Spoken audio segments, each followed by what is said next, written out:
Online ব্যৱসায়টোৱে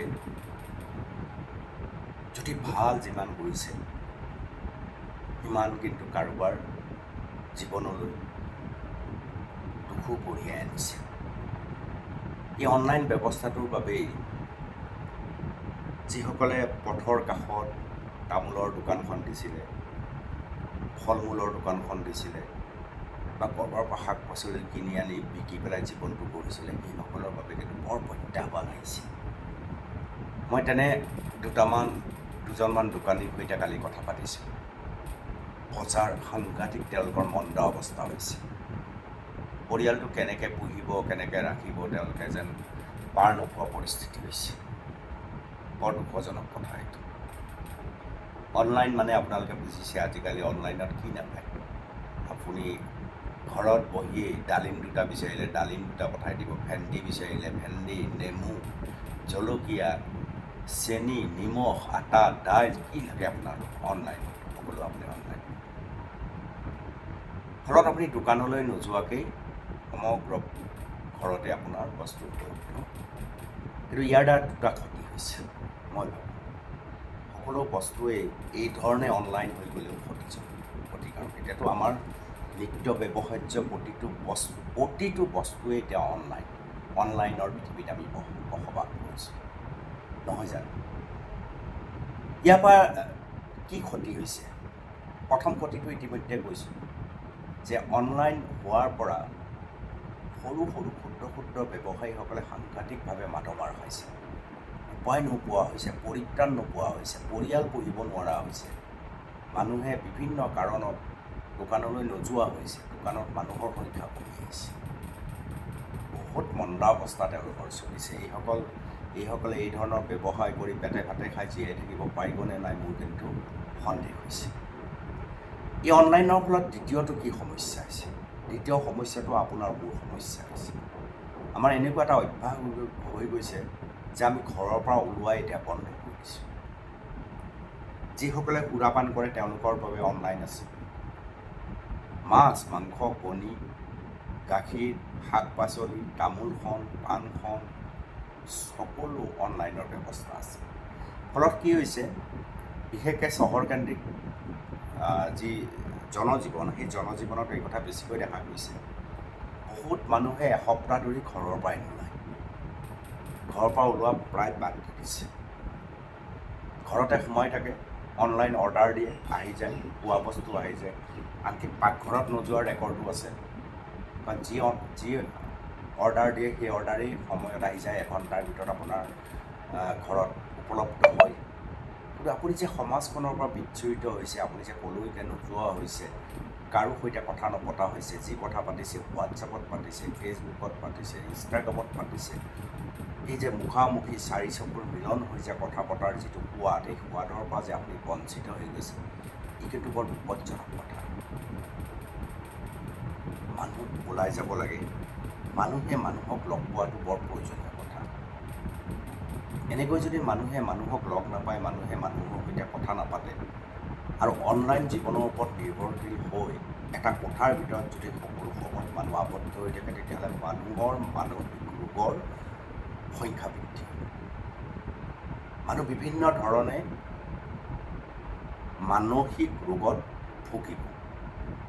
depression আহিব, হঠাৎ হতাশা আহিব, নিসংগতা আহিব, হঠাৎ খং উঠি যোৱাৰ প্ৰৱণতা হ'ব, কাকো কথা খুলি নোকোৱাৰ দৰে এটা অভ্যাস আমাৰ সন্মুখলৈ আহিব, লুকাই চুৰকৈ জীৱন পৰিচালনা কৰিবলৈ আমাৰ ভাল লগা হ'ব, আমি মানুহৰ সৈতে কথা পাতি বেয়া পোৱা হ'ম, নামঘৰত যাবলৈ মন নোযোৱা হ'ব, বিহুতলিত যাবলৈ মন নোযোৱা হ'ব, পূজাতলিত উপস্থিত হ'বলৈ মন নোযোৱা হ'ব, আমি ঈদৰ সময়ত ফূৰ্তি কৰাৰ মন নোযোৱা হ'ব, মছজিদত গৈ আমি যে অলপ নামাজ পঢ়িব লাগে তাৰ প্ৰতি আমাৰ দুৰ্বলতা নোহোৱা হৈ যাব।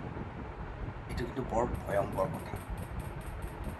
দুদিনমান পূৰ্বে এটা নামঘৰত যাওঁতে তাতো এই বিষয়টো চৰ্চা হৈছিল যে ঘৰখনৰ কেৱল জ্যেষ্ঠ কোনোবাই এজনহে আহি নামঘৰত উপস্থিত হয়, বাকীসকল দেখোন নাহে, বিভিন্ন অজুহাত দেখুৱাই ঘৰতে বহি থাকে। তেওঁলোকে চৰ্চা আৰু আলোচনা কৰিবলৈ নাহে, নামঘৰলৈ নাহে, ডিঙিত গামোচাখন লৈ পৰিপাটিৰ ৰূপত আহি যে অকণমান সময় বহি মানুহৰ সুখ দুখৰ লগতে আমি ভগৱানক যে অলপ মনত পেলাম, সেই কথাটো কৰিবলৈ দেখোন মন নকৰে। এনেকুৱা নহয় যে নিজৰ ৰুমটোত বহি সাংঘাতিক কিবা কাম কৰিছে, কিতাপ পঢ়িছে, নহয়, তেনেকুৱাও নহয়। নিজৰ ৰুমটোৰ ভিতৰতো উচপিচাই থাকে, এবাৰ মোবাইলটো খুচৰে, এবাৰ ইফালে যায়, এবাৰ সিফালে যায়। ৰুমটোতো তেওঁ দেখোন সময় পাৰ নহয়। এইটো বৰ ভয়ংকৰ কথা হৈছে। অনলাইন জীৱন, বাহিৰলৈ ওলাই যোৱাৰ প্ৰৱণতা আমাৰ কমি আহিছে। সকলো সুবিধা আমাৰ সন্মুখত আছে, আমি সুবিধা গ্ৰহণ কৰিছোঁ, কিন্তু সুবিধা চাওঁতে চাওঁতে কিন্তু এনেকুৱা পৰিস্থিতি যাতে সৃষ্টি নহয় যে আপুনি আপোনাৰ মানৱীয় মূল্যবোধৰ পৰা আপুনি আঁতৰি যাব, অৱক্ষয়। এনেকুৱা যাতে দুদিন আমাৰ সন্মুখলৈ নাহে। অনলাইনে সুবিধা গ্ৰহণ কৰিব আপুনি, কিন্তু সকলো কথা অনলাইনৰ ওপৰত নিৰ্ভৰ নকৰাটো বেছি ভাল। কিছু বজাৰখনলৈ গৈ নিজে পিটিকি চাই, চুই চাই, দুষাৰ কথা পাতি বস্তু এটা ক্ৰয় কৰিলে যিটো মজা, সেই মজাটো অনলাইনত নাপায় আপুনি। অনলাইনতো প্লাষ্টিকৰ ভিতৰত পেকেজিঙৰ জীৱন। অনলাইন মানে পেকেজিং। পেকেজিঙৰ জীৱন আপোনাৰ মোৰ বাবে কেতিয়াও সুখকৰ হ'ব নোৱাৰে। গতিকে মই অনুৰোধ জনাইছোঁ, কেৱল অনলাইনৰ ওপৰত কোনো নিৰ্ভৰশীল নহ'ব। সকলো বস্তু অনলাইনত লোৱা ধৰণৰ এটা প্ৰৱণতা নিজৰ মাজত জগাই নুঠিব।